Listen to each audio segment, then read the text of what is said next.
करती। सुप्रभात प्यारे बच्चों, हिंदी की कक्षा में आपका हार्दिक स्वागत है। आज हम कविता उत्साह अट नहीं रही है कि प्रश्नोत्तर पर चर्चा करेंगे। उत्साह अट नहीं रही है कविता में प्रश्न देखेंगे आप। कवि बादल से फुहार रिमझिम या बरसने के स्थान पर गरजने के लिए कहता है। तो कवि ऐसा क्यों कहता है बच्चों?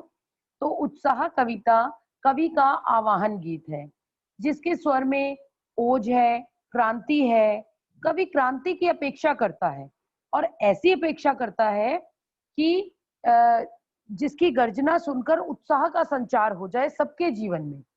और दूसरी तरफ यदि हम बात करें तो बादलों की फुहार और रिमझिम वर्षा से व्यक्ति के मन में कोमल भावों का जन्म होता है। आप देखिए, कभी भी बारिश हो रही हो हल्की फुल्की रिमझिम सी, तो आपका मन करता है खिड़की से हाथ निकालें और आप उस बारिश का आनंद लें, फुहार का, रिमझिम का, है ना। और वहीं पर बिजली गरज रही हो, खूब बादल गरज रहे हो, कड़क कड़क के बिजली गिर रही हो, तो आप अपने घर में आ जाते हैं, खिड़की दरवाजे बंद कर देते हैं।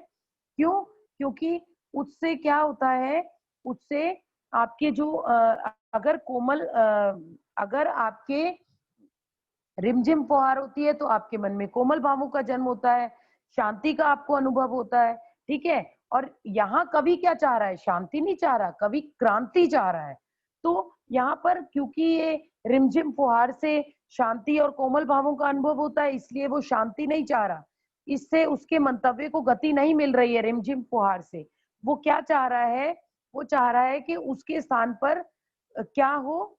गर्जना हो। तो यही कारण है कि कवि ने बादल से फुहार रिमझिम या बरसने के स्थान पर गरजने के लिए कहा है, क्योंकि वो नहीं चाहता कि लोगों के मन में कोमल भावों का जन्म हो। वह यह चाहता है कि लोगों के मन में क्रांति का भाव आए, जिससे लोगों के मन में नव चेतना, नव संचार, विप्लव की भावना का प्रवेश हो। दूसरा प्रश्न है बच्चों हमारा कि कविता का शीर्षक उत्साह क्यों रखा गया? तो इस कविता का शीर्षक उत्साह क्यों रखा होगा? सोचिए जरा। कवि ने उत्साह कविता में बादलों के गरजने की कामना की है। वो कह रहा है बादल जो है वो गरजे, और ऐसे गरजे कि जन सामान्य के जीवन में चेतना का संचार हो जाए, जिसकी गड़गड़ाहट सुनकर उदासीन लोग भी उत्साहित हो जाएं। वो लोग जिनके मन में उदासीनता भरी हुई है, निराश हताश लोग, वे भी उत्साहित हो जाएं।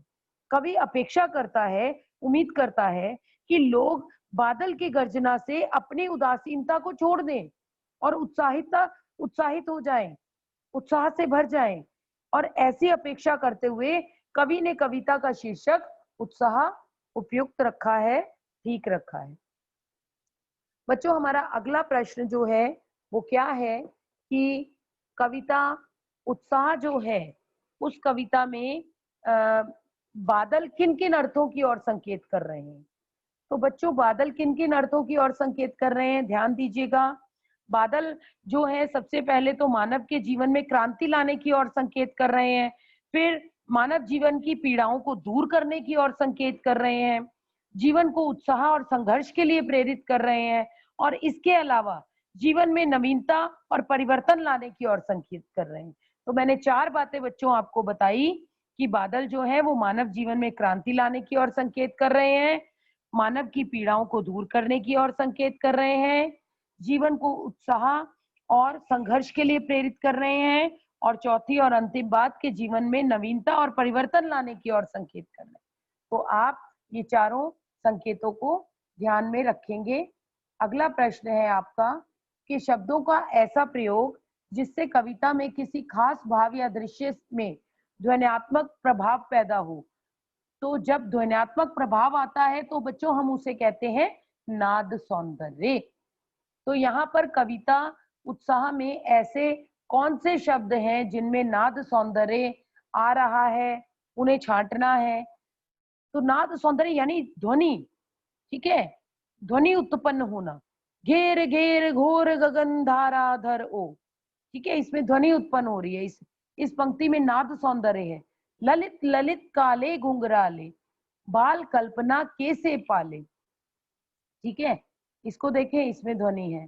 और विद्युत छवि उर्मे फिर भर दो, बादल गरजू। ठीक है, आगे देखिए हमारी कविता आ जाती है अट नहीं रही है। तो आप सभी जानते हैं कि अट नहीं रही है कविता के कवि हैं सूर्यकांत त्रिपाठी निराला जी। और निराला जी जो हैं बच्चों वो छायावादी कवि हैं, प्रकृति के विषय में लिखते हैं। छायावाद की एक खास विशेषता है अंतर मन के भावों का बाहर की दुनिया में सामंजस्य बिठाना। कविता की किन पंक्तियों को पढ़कर आपके मन में यह धारणाएं पुष्ट होती हैं, आप लिखिए। तो हम यहाँ पर पंक्तियां कह रहे हैं कि कहीं सांस लेते हो, घर घर भर देते हो, उड़ने को नभ में तुम पर कर देते हो। तो इन पंक्तियों के माध्यम से यहाँ छायावादी कवि सूर्यकांत त्रिपाठी निराला जी जो हैं उन्होंने अपने मन के भावों को अभिव्यक्त किया है, बाहर की दुनिया से उसका सामंजस्य बिठाया है। अगला प्रश्न देखिए आपकी स्क्रीन पर कि कवि की आंख फागुन की सुंदरता से क्यों नहीं हट रही है। तो बच्चों कवि की आंख फागुन की सुंदरता से क्यों नहीं हट रही है, क्योंकि फागुन की प्रकृति जो है वो प्रायः सभी को दर्शन लाभ कराती है। ठीक है, और जब सभी को दर्शन लाभ कराती है तो ऐसा कौन सा हृदय होगा जो प्रकृति के स्वरूप को देखकर उसकी तरफ लालायित ना हो। ठीक है, तो जो प्रकृति के सौंदर्य से अभिभूत ना हो। और फागुन में वसंत का यौवन होता है, मादकता होती है, ठीक है, प्रफुल्लता होती है, अतः सहृदय जन आकर्षित हुए बिना नहीं रह सकता।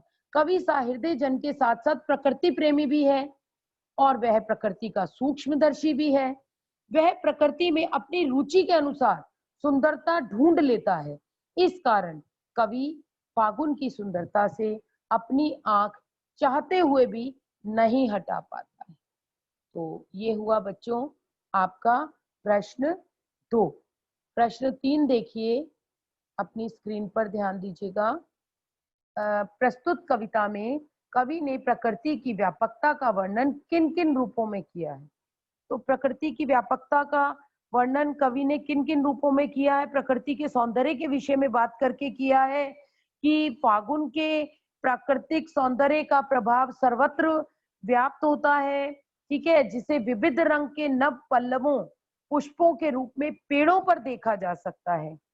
फागुन की प्रकृति का प्रभाव मनुष्य के मन पर देखा जा सकता है। कवि को प्रकृति के सौंदर्य से इतना कवि प्रभावित है कि वह प्रकृति के दर्शन से तृप्ति नहीं हो पा रहा। उसकी वहां आंख जो है वहां से हटी नहीं रही है। उसको वो चीज इतनी मनोहारी लग रही है कि उसको लग रहा है कि बार बार देखो। फागुन का इतना प्रभाव है कि सर्वत्र उल्लास उत्साह दिखाई देता है, प्रफुल्लता ही प्रफुल्लता दिखाई देती है। और फागुन की इतनी अतिशय शोभा है कि वो कहीं समा ही नहीं रही है, अट ही नहीं रही है। ठीक है बच्चों, तो यहाँ प्रश्न 4 है कि फागुन में ऐसा क्या होता है जो बाकी ऋतुओं में नहीं होता। फागुन यानी बसंत।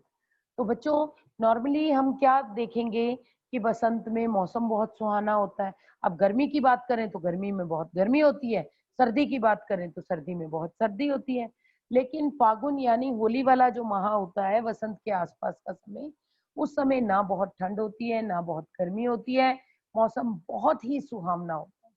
ठीक है, और बाकी ऋतुओं में कहिए कि पेड़ों पर इतने पत्ते नहीं दिखाई देते, फल फूल नहीं दिखाई देते, पर बसंत ऋतु में पेड़ों डालियों पर पत्ते, फल फूल, चारों तरफ हरियाली, चारों तरफ पेड़ों पर फल फूल लदे हुए हैं, उनकी महक वातावरण को महका रही है।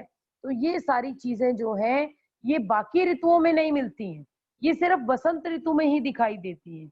तो आप इसका उत्तर ये लिख सकते हैं कि फागुन में वसंत का आगमन होता है।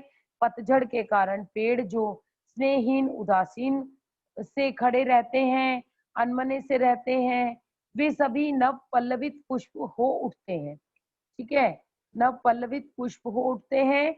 और इसके अलावा क्या बताया है कि पर्यावरण एवं पर्यावरण जो है वो भी बहुत ही प्रफुल्लित हो उठता है।